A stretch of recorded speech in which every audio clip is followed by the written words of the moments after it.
Kothamangalam Bethel Baptist ചർച്ചിലെ സഭാംഗമാണ്. Journey through സാംസിന്റെ 147-ാം ദിവസത്തിലേക്ക് ഏവർക്കും സ്വാഗതം. ഇന്ന് നമ്മൾ ചിന്തിക്കുന്ന വേദഭാഗം സങ്കീർത്തനം 83 10 മുതൽ 18 വരെയാണ്. ഇത് ആസാഫ് രചിച്ച സങ്കീർത്തനമാണ്. 83-ാം സങ്കീർത്തനത്തിൽ കാണുന്നത് ഇസ്രായേലിലെ ചരിത്രമായിട്ടും പ്രവചനമായിട്ടും ബന്ധപ്പെട്ടിട്ടുള്ളതാണ്. പഴയ നിയമത്തിലെ പല പ്രവചനങ്ങളുമായിട്ടും അതേപോലെ ഇസ്രായേൽ ജനങ്ങൾ മറ്റു ജാതികളിൽ നിന്നും അനുഭവിച്ച യുദ്ധങ്ങൾ, ക്രൂരതകൾ ഇതിൽ പറയുന്നുണ്ട്. 83-ാം സങ്കീർത്തനത്തിൽ ഇസ്രായേലിന് എതിരെ നിൽക്കുന്ന രാജ്യങ്ങളുടെ പേര് പറയുന്നുണ്ട്. അവയിൽ ചിലതാണ് ഫിലിസ്ത്യ, അമാലേക്ക്. ഈ രാജ്യങ്ങളെല്ലാം ഇസ്രായേലിനെ ആക്രമിക്കുന്നതായിട്ട് സങ്കീർത്തനക്കാരൻ പറയുന്നുണ്ട്. ഈ സങ്കീർത്തനക്കാരൻ ഒരു പ്രവാചകൻ കൂടിയായിരുന്നു. ആ സമയത്ത് താൻ നേരിട്ടതും രാജ്യം നേരിട്ടതുമായ പ്രശ്നങ്ങൾ സങ്കീർത്തനമായി എഴുതിയിരിക്കുന്നത്. അതാണ് ഇതിന്റെ പശ്ചാത്തലം.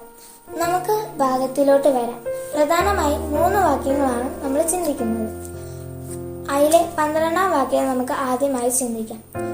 നാം ദൈവത്തിന്റെ നിവാസികളെ നമുക്ക് അവകാശമാക്കിക്കൊള്ളുക എന്ന് അവർ പറഞ്ഞുവല്ലോ.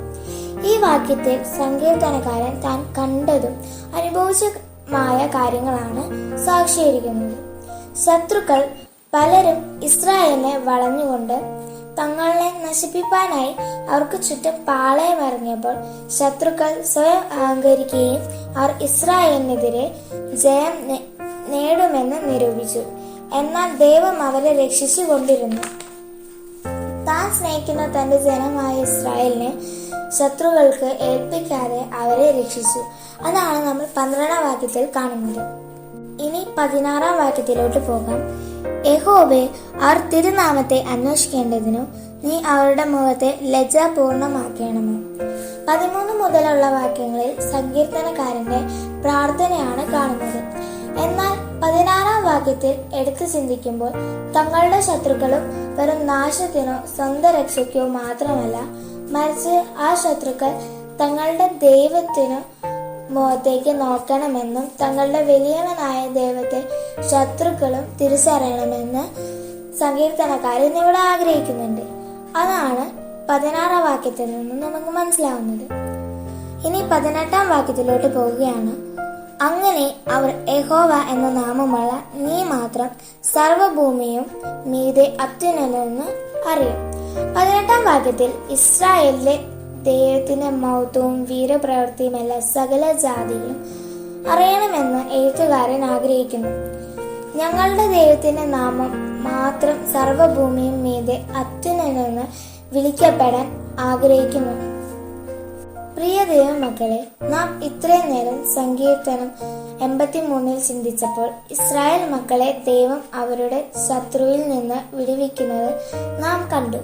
എന്നാൽ നാം നമ്മുടെ ജീവിതത്തിലേക്ക് നോക്കുകയാണെന്നുണ്ടെങ്കിൽ പിശാച് എന്ന ഒരു ശത്രു നമ്മുടെ മുമ്പിൽ എപ്പോഴും ഉണ്ട്. എന്നാൽ ദൈവം ഇസ്രായേൽ മക്കളെ കരുതിയ പോലെ നമ്മെയും കരുതുന്നു.